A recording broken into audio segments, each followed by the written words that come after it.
100 maiores descobertas da história. Biologia. Um império de bilhões de anos em formação. Um festival de maravilhas naturais. Sociedades de células. Simples e complexas. Tudo conectado por uma incrível teia de processos moleculares e sistemas ecológicos globais.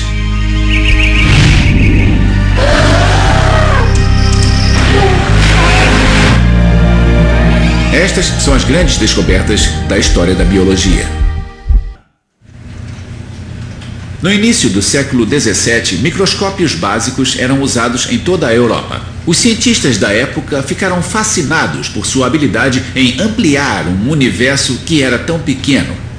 Então, em 1665, um cientista inglês chamado Robert Hooke observou as pequenas divisões de um pedaço de cortiça e as chamou de células, porque elas lembravam as pequenas celas onde viviam os monges. A observação de Hooke preparou o cenário para a nossa primeira grande descoberta. Micro-organismos. Anton van Leeuwenhoek foi um comerciante holandês fascinado pela ciência. Depois de saber sobre o microscópio de Hooke, ele decidiu construir um para si mesmo.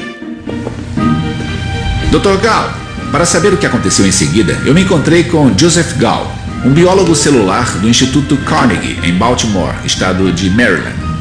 Anton van Leeuwenhoek, o que foi que ele descobriu? Leeuwenhoek descobriu algumas coisas, mas ficou famoso por descobrir os protozoários, que são pequenos animais unicelulares que vivem em águas paradas. E como ele fez isso?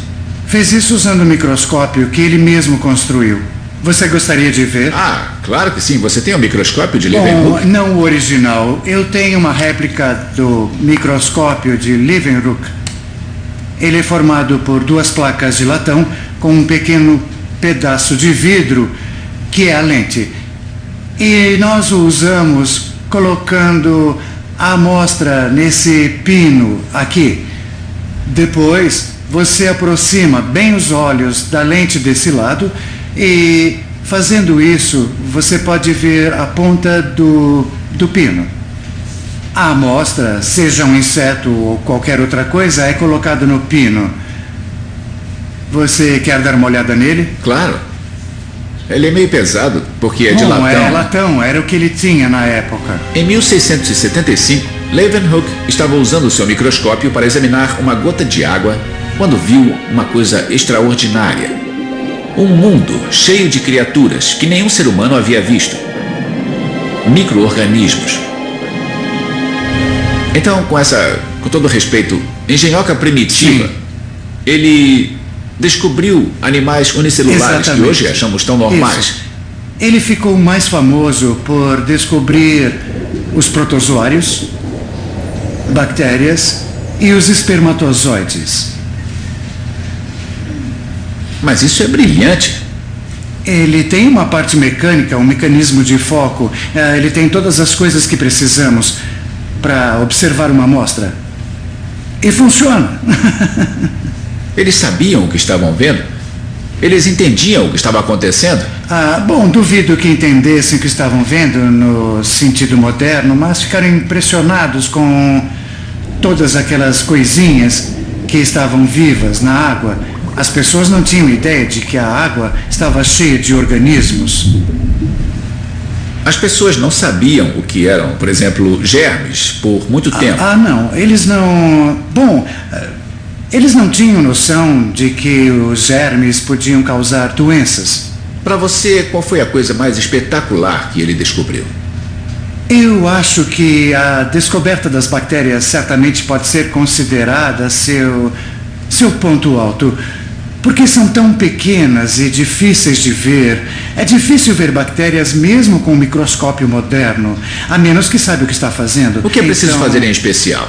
É muito provável que Leeuwenhoek tenha descoberto o que chamamos de iluminação em campo escuro, que significa aplicar a iluminação de um ângulo para que por trás da amostra haja um fundo preto ou fundo escuro.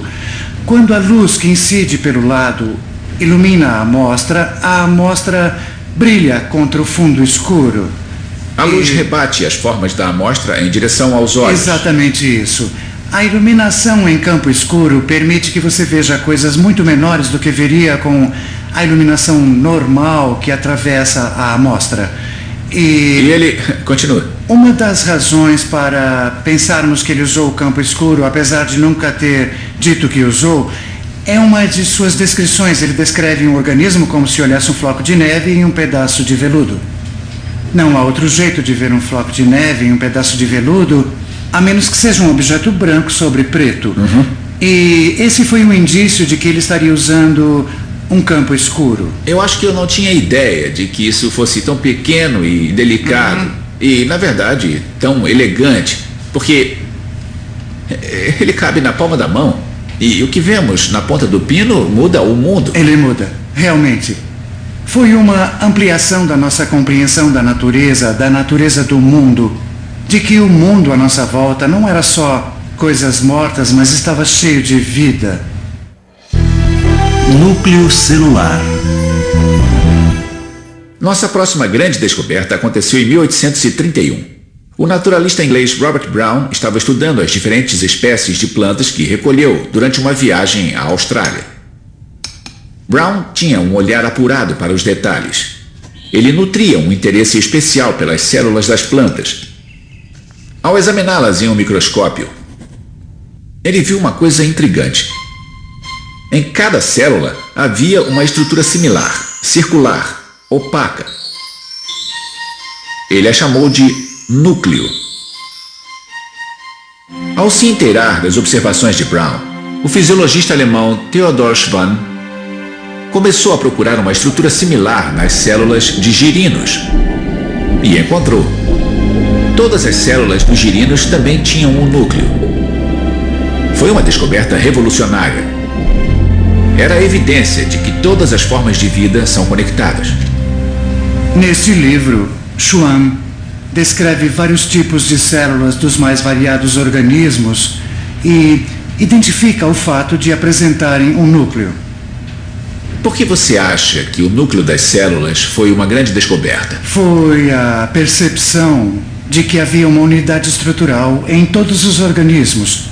Era uma unidade estrutural, não apenas em plantas, mas em animais. Então isso integrava os reinos animal e vegetal e encontrava uma semelhança entre eles.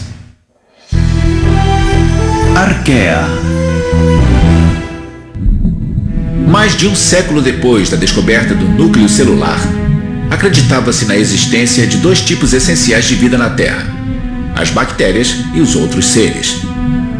As bactérias foram classificadas como procariontes. Eram organismos unicelulares simples, cujo DNA estava contido não dentro de um núcleo, mas na parede da célula. Todas as outras formas de vida eram classificadas como eucariontes,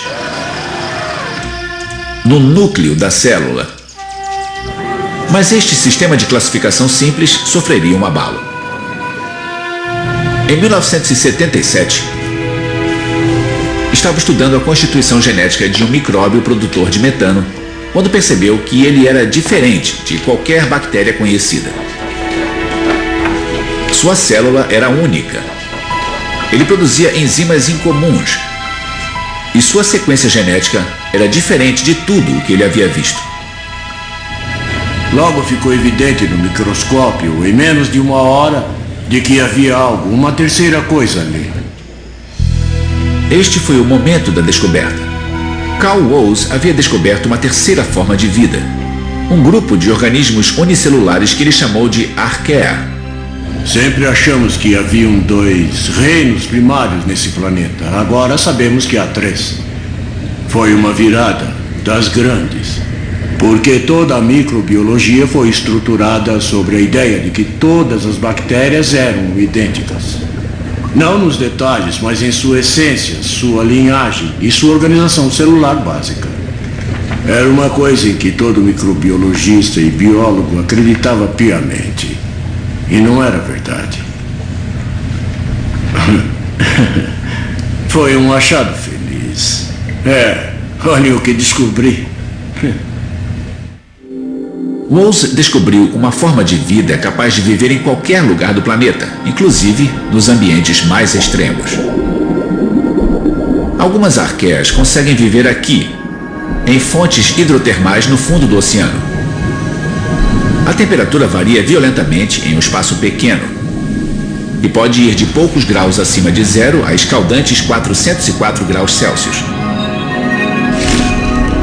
Arqueias também foram encontradas quilômetros abaixo da Terra, vicejando em lagos onde o ácido e até o ferro se dissolvem. Hoje, os biólogos acreditam que a arqueia é o ancestral do qual evoluíram os eucariontes, incluindo eu e você. Para Carl Woolse, a descoberta da arqueia evoca uma doce lembrança. Primeiro, uma matéria foi publicada no New York Times. Depois, outros jornais e a TV vieram.